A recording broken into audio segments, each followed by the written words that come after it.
Well, thank you very much for the Archaeological Society of New Jersey for giving me this opportunity, and also to the Hunterdon Historical Society that I've been working with that compelled me into this rediscovery of these ancient stone cairns on top of Cushitunk Mountain in northern Hunterdon County. You see a map of them in front of you, a summary of a GPS track in which we did a concerted effort of mapping them out in 2018 after their relocation. And this is the story of um, um, why it happened, how it happened, and what it means, as best as I can determine. Now, I'm a career geologist. I'm not a trained archaeologist, so I may have some things to say that are in error, but this is just my viewpoint, and see what your take is. So I've decided the best way to do this in 15 minutes is to first cover the Hunterdon County Historical Society newsletter article that summarizes these finds, and then fill in the gaps and respond to any questions. The article I wrote is online and can be accessed just by doing a Google search on it. It's volume 54, number 3 of fall 2018 by the Hunterdon Historical Society, the Hunterdon Historical Record. In late 2016, after I retired from the Geological Survey, I began donating my time to photograph the Society's American Indian Artifacts collection, amassed by Hiram Dietz and John Thatcher in the late 1800s. And this research in Hunterdon led to the rediscovery of some ancient stone mounds atop Cushitunk Mountain. The off-beaten path on Cushitunk is described in James Snell's The Hunterdon History of Hunterdon and Somerset Counties, New Jersey, published in 1881. After studying the artifact collection and photographing it, I decided to delve into some of the local art literature, and that's when I stumbled upon the passages that led me to rediscover these cairns. A 1984 article in the New York Times titled "Searchers Seek Indian Crypts" refers to his work and an effort, an unsuccessful effort to find these mounds. So the first recorded English contact with indigenous Americans in our area was in 1640 to 47, when Sir Edmund Ployden, a British citizen of Irish heritage, ventured into the province with 500 men to claim the region between the Delaware and the Hudson rivers, then mapped as New Albion. A journal account of this expedition was kept by Beauchamp Plantagenet, a member of Sir Edmund's expedition into lands along the northeast of the Delaware River that likely included northern reaches of Hunterdon.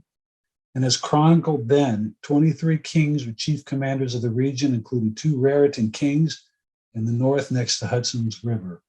One held a fortress on Mount Ployden, located 20 miles from the Sandy Sea and 90 miles from the ocean, next to Amara Hill. Plantagenet described Mount Ployden as a square rock, 2 miles compass, 150 foot high, a wall-like precipice, a straight entrance, easily made invincible, where he kept 200 for his guard, under it a flat valley to sow and plant. The mountain fortress is depicted on a 1657 map of Virginia by John Ferrier, as you can see here, between the Delaware and Hudson rivers, which are the eastern extent of the Sea of China and the Indies, signed off by Sir Francis Drake in 1651 on a 4th edition of the Ferrier map. It turns out that this was the last edition that he published. His daughter published the 1657 5th edition, which Mount Ployden shows up with this kingly sign on top of it here now. Returning back to the Snell's work, he also reports in that work that James Alexander, who purchased and surveyed large tracts of land in Hunterdon in the mid-1700s, found atop the most rugged parts of Cushitunk Mountain a large heap of stones piled together with some regularity that formed a rudely arched vault containing the remains of 7 warriors with their arms, ornaments, and utensils around them. Now, if we put this into context, when Ployden did his immersion into this region, this was under King Charles I's reign. King Charles II, this was actually a failed attempt of seeding the colony, and shortly thereafter, the colony was then granted to the Duke of York by King Charles II. Lord Berkeley and Carteret then had their authority granted by Duke of York, and basically the rest is history in terms of English control of the region. But returning back to Alexander's description of what he found in surveying Cushitunk Mountain, there were beads, arms, and wristbands of bone and copper, pipes, leggings, leather leggings, and other articles of Indian dress. And the general appearance was that they were all warriors of the same tribe, and each one was affixed to symbolic characters showing the order in which they had succeeded each other. This is highly unusual, something I have never seen before in any of the mound building culture histories or documentation. There was nothing in common in these relics with those that then existing tribes showed that they were the same people. The tree seemed to have grown there since this vault was built, and the probability is that it was the resting place of 7 generations of kings who had roamed here long before the white people came. The stones were reportedly replaced by Alexander, fearing lest the Indians, discovering his invasion of this ancient sepulchre, would be incensed against them. So here we have this discussion, this English immersion, the report of Raritan kings being on top of this rugged mountain. We have Alexander finding these stone arched vaults containing these remains of 7 warrior chiefs that had some kind of written notation in terms of their order. And we have relics of bone and copper wristbands. In 1956, Henry Beck, in his Roads and Homes, Lanes and Legends of New Jersey, raised the Cushitunk Mountain Ployden link by noting the bold eminence of the mountain, but he mistakenly identified Round Valley's southern rim as the likely site of the long-lost warrior kings. As he stated, presumably the graves must have been open. Norman Whitwer also pointed out that Professor Philhauer, who donated more than half a century to the study of New Jersey Indians, thought that Round Valley fit the location of Mount Ployden as well. So everything is pointing to this place as being this fabled occupation site for multiple generations of Indians. And here is the New York Times article in 1984 stating this failed attempt at trying to find these. Now, if we put this into perspective in terms of the New Jersey chronology and European colonization of the East Coast after Columbus, and we see the steady march up into the Northeast. By the time we get up into the 17th, early 18th century, we have the colonialism. Here's where Alexander bought his 10,000 acre purchase of the Great Tract, including Round Valley, Cushitunk Mountain. Shortly thereafter, Smith's History of New Jersey came in. This is the account that I read about the Cairns Inn in 1881 Snell, followed up here by some more modern archaeology by Schrabisch in the region, and then back in Whitwer in the Times article. If we expand that 17th, 18th century Northeast colonialization, you'll see 1607, you have Jamestown Colony here. 1631, you have the commission to Lords Baltimore and Ployden that failed, and then the King Charles II successful track by the Duke of York. So anyway, this is where the hit Sir Edmund Ployden's 7-year immersion was in this period of time here. This is how long it took the farriers to add Mount Ployden to the map. See, there was quite a bit of a lag time. If we step up into more modern archaeology into the 20th century, the first thing you see by the paid surveys with the state of New Jersey, and in this case, the state New Jersey Geological Survey. In 1913, Schrabisch and Skinner go on to say that there are no artificial burial mounds in New Jersey, that Indians are wont to bury their dead in low ridges and hills and banks of streams. But by the time we get up into 1915, they do say, and we go from Bulletin 9 to Bulletin 13 by Leslie Spire and then Max Schrabisch again, that in rocky regions, the bodies were covered by great piles of stones.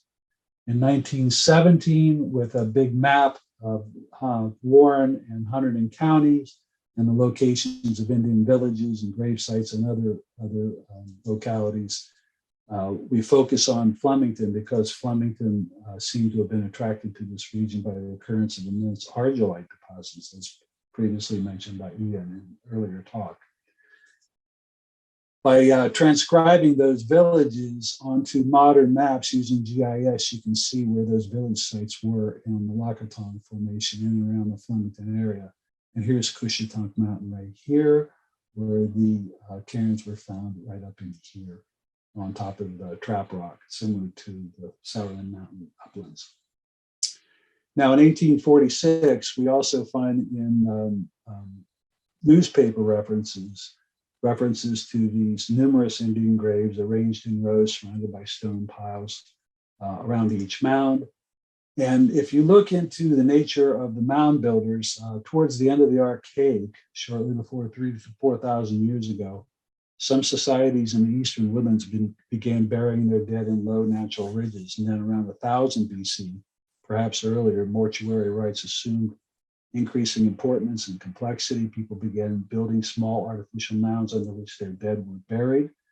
The earliest dated mounds in the North American region go back to 5600 BC in Labrador, up in southern Canada here. But by 500 BC, this burial mound ceremonialism extended across a broad region of the eastern woodlands, from the western Appalachians to the Mississippi Valley and north into Michigan and Wisconsin. Now, just for a definition, cairns are stacks of stones, whereas dolmens are these single-chambered megalithic tombs. So what we're dealing with here are really cairns, sepulcher cairns, I believe. And when we take a look at the Round Valley Reservoir, which was constructed in the 1960s, it didn't used to have water in the bottom. It used to have those flat plains, as Plantagenet was describing Mount Ployden as being that square compass rock. Now, Round Valley Reservoir is infamous because there are 6 bodies that have never been recovered there that have drowned, and because it is so deep and cold, and the nature of the wind there, it's very tricky for boaters. But today, because of LIDAR and what we can do in terms of remote sensing, we do have coverage for Cushitunk Mountain in that region from the post-Hurricane Sandy efforts to cover up all this area that you see right here. And the area that I'm talking about is this east-west trending ridge up on Cushitunk Mountain. My first ascent up there to try to see if I could find these cairns was without a GPS and a camera. I just decided to take my dog one day up the side to see what it looked like. I found some very interesting cleared paths up on top, and you can see how formidable it is up there in terms of the talus and scree. My second attempt in 2017, I took a GPS system with me, and you can see how formidable a rise it is up to the summit. My third attempt, I had success and actually found them with a couple of colleagues that I used to work with at Geological Survey, Don Monteverde and Mike Surfees. We found them up on this ridge, as you can see with our GPS tracks right here. Now, this site, I filed for an archaeological site designation with Greg Herman at the State Museum because I suspected that these were sepulcher mounds and they might have to be preserved in some manner. And if there's going to be any archaeological work done in that area, at least we now have a reference to do that. But you can see in the 1930 aerial photographs that that area was not farmed, it was not accessed. And it maybe has been a ritual ceremonial site that's been recognized for a long time. This is the crew that helped me characterize the site, document their occurrence, photograph them: Jake Buxton, Ray Simons, Mark Zadepsky, all members of good standing in the Hunterdon County Historical Society. The reason that these things haven't been seen is because when I was mapping in the area as a geologist back in the day, 10, 15 years ago, mapping the Flemington Quadrangle, I came out of the Highlands and Valley and Ridge, and there weren't very many deer up there, and I wasn't really getting that many ticks on me until I hit the Piedmont and I started mapping up on Cushitunk Mountain. And I came away from that mountain absolutely skeeved out by how many ticks that I had on me just by doing a traverse across it. So I pretty much tried to avoid going up on that mountain as much as possible. And if you go off trail up there, you're going to get ticks on you. And the mounds are on a subordinate little knob overlooking the reservoir that aren't really visible during most of the year and only can be seen in the early spring. And the tops of these mounds are just barely visible from the trail. Some of the mounds are just small accumulation of boulders. Some of them are more imposing, 12, 15 feet long. Some of them are over 40 feet long. But the biggest ones are these cleaved, beautifully triangular pyramidal stacks of stones, all of which can be lifted by one or two people. Most of them are stones that can be lifted by one person. We did the inventory of each one of these. We measured them. Many of them had been cleaved in the middle because of foragers looking for goods in these things. But this one is relatively undisturbed, 42 feet long and situated in parallel alignment with the ridge. So with respect to the natural character of the cairns, the following set of observations stem from our repeated visits to the area. This is from the research report that I got some funding from Raritan Valley to help conduct. Nowhere on the mountainsides or top are there any other stones of geological composition other than the trap rock, the diabase. The stones range in physical dimension from the largest being blocky, less than a meter in length and less than 1/3 meter in thickness and width, to the smallest of size that is rounded and fits comfortably in the palm of an adult human hand. All of the stones can be found locally on the rocky slopes of the ridgetop nearby, and many of the ridgetop mounds are set among stony soil, having similar stones strewn about as part of the natural landscape. Most of these mounds are on areas that have not been cleared of stone. With the exception of the longest structure, those on the southeast secondary ridge are the only ones set on ground relatively clear of other stones. So the rounded spherical nature of many of these smaller stones is a natural weather phenomenon resulting from trap rock being repeatedly subjected to freeze-thaw cycles. And so the blocky, square, joint-bounded lithons become smooth and subangular over time.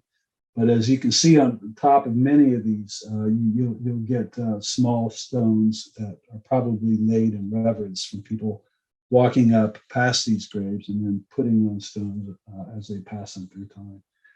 We did drone flights up there to try to eliminate any other mounds occurring in adjacent areas, but it is, again, a very rugged terrain, and you basically risk Lyme disease going up there pretty much every time you hike up there if you go off path.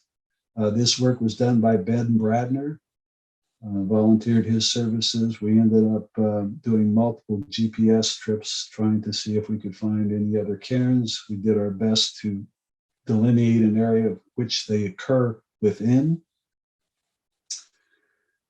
And the drone view shows the number 5 mound, which I suspect is that sepulchral mound that Alexander found and reconstituted, is this one right here, which is the grandest of all and centrally located on the side of the hill. So what is the nature of these mounds? What does it all mean? Well, the early woodland Adena culture, 800 BC to 81, precedes the late woodland occupation by the Lenape by many generations in the region. And I suspect that these may be Adena burial mounds because of the copper artifacts that were found and the perhaps also the notations of the succession of the 7 generations of warriors. Were the Adena and mound builders more prevalent than realized, resulting in expanding the Adena map beyond its core? That's something we really don't know. But what we can do is start mapping out where the different occurrences of the Indians in the region were at the times. And most of these are mound building features that you see here, downloaded from Google Earth, from where other compilations were made. But you basically see occupation in the eastern seaboard starting at about 8,000 BCE. The earliest mounds being up in this maritime archaic region here, but you focus on the Adena culture and Hopewell culture in the Ohio Valley, about 1000 BC to 500 BC. Again, here's the earliest burial mound recorded in North America in the East, 5600 BC but we have other people claiming that they found these burial mounds in adjacent parts of Pennsylvania. When you start mapping these things out, you start seeing the relationship between the occurrences, the riverways, and the glacial terminus. The Adena had a presence in the region, as documented in not only the Delmarva Adena complex in south of us, but also to the north of us in Rosencrantz in Sussex County, where the cultural identification of things like skulls, having shaman type of prosthetics, like you find in Adena mounds in Ayers Mound in Kentucky, where they have this wolfman preserved. You see the same sort of characteristic skull mutilation, denture removal here, tooth removal as a result of these types of shamanic rituals shared in the Adena. So we had Adena to the south, we had Adena to the north. It's very likely that these could be Adena, and if so, then the way that we look at this Adena and Hopewell culture, might have to be expanded, because even the Copina down here with their copper and their galena tools and everything seem to share a similarity with the copper sharing cultures of the Adena and Hopewell, which are focused up in here. And if you look at where the Adena core is here relative to the complexes in Delmarva and Rosencrantz and possibly also Cushitunk, there's a very good possibility that they share those similarities. Now, in terms of New Jersey and the Lenape, we know the Lenape were here. We don't exactly know when they arrived here, but as pointed out by Norman Whitler, how and when they reached New Jersey are questions that remain to be resolved. Archaeological evidence indicates that New Jersey has been inhabited for at least 5,000 years, but it fails to establish an ancestral tie between Lenape and the inhabitants of the Archaic period. One final note is that if those are in fact the Adena remains, and they do have 7 generations of warriors, that spans about 300 years. So that would put you into probably close to 500 AD, if that's the case. And then there's a sizable gap between when that would occur and then when the kings of the Tajanes recounting would have occurred on that same rocky precipice, which is very interesting. But it's only about 20 minutes from my home, so I felt very fortunate to have such an unusual adventure close by to my house that I didn't have to go anywhere to participate in. So thank you very much.